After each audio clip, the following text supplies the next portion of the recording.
എല്ലാ പ്രേക്ഷകർക്കും കേരള ഇൻസൈറ്റ് ചാനലിലേക്ക് സ്വാഗതം. ഇന്നത്തെ വിഷയം ഇന്ത്യയിൽ ഇലക്ട്രിക് വാഹനങ്ങളുടെ എണ്ണം കുതിക്കുകയാണ്. ശരിക്കും പറഞ്ഞാൽ ഇന്ത്യയിൽ EV വിപ്ലവത്തിന് തുടക്കം ആയിരിക്കുകയാണ്. പെട്രോൾ വിലയിൽ നിന്ന് രക്ഷപ്പെടാൻ ആളുകൾ EVയിലേക്ക് മാറുകയാണ്. സർക്കാരും EV വിപ്ലവത്തെ ശക്തമായിട്ട് പ്രോത്സാഹിപ്പിക്കുകയാണ്. പക്ഷെ ഒരു ചോദ്യം, ഇന്ത്യയിൽ EV വിപ്ലവം ശരിക്കും വിജയിക്കുമോ? കാരണം പ്രശ്നം EV വാങ്ങുന്നതിൽ മാത്രമല്ല, അത് ഓടിക്കാൻ ആവശ്യമായ മുഴുവൻ സംവിധാനങ്ങളും തയ്യാറാണോ എന്നതാണ് യഥാർത്ഥ ചോദ്യം.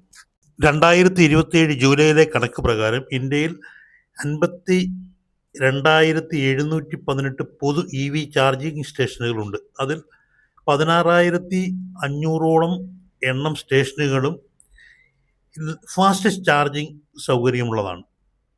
എന്നാൽ EVകളുടെ എണ്ണം അതിവേഗം വർദ്ധിക്കുമ്പോൾ ചാർജിങ് ഇൻഫ്രാസ്ട്രക്ചർ അതേ വേഗത്തിൽ വളരുന്നുണ്ടോ എന്നതാണ് ഏറ്റവും വലിയ ആശങ്ക.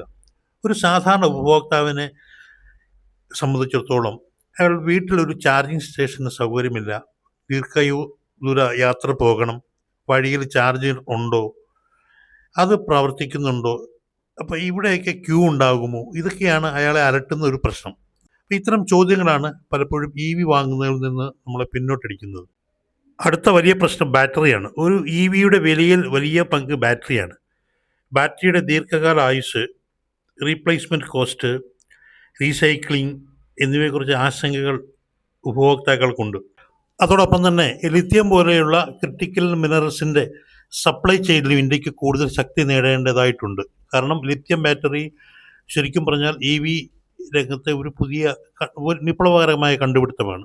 മൂന്നാമത്തെ പ്രശ്നം EV എക്കോസിസ്റ്റമാണ്. വാഹനം മാത്രം നിർമ്മിച്ചാൽ EV വിപ്ലവം നടക്കില്ല.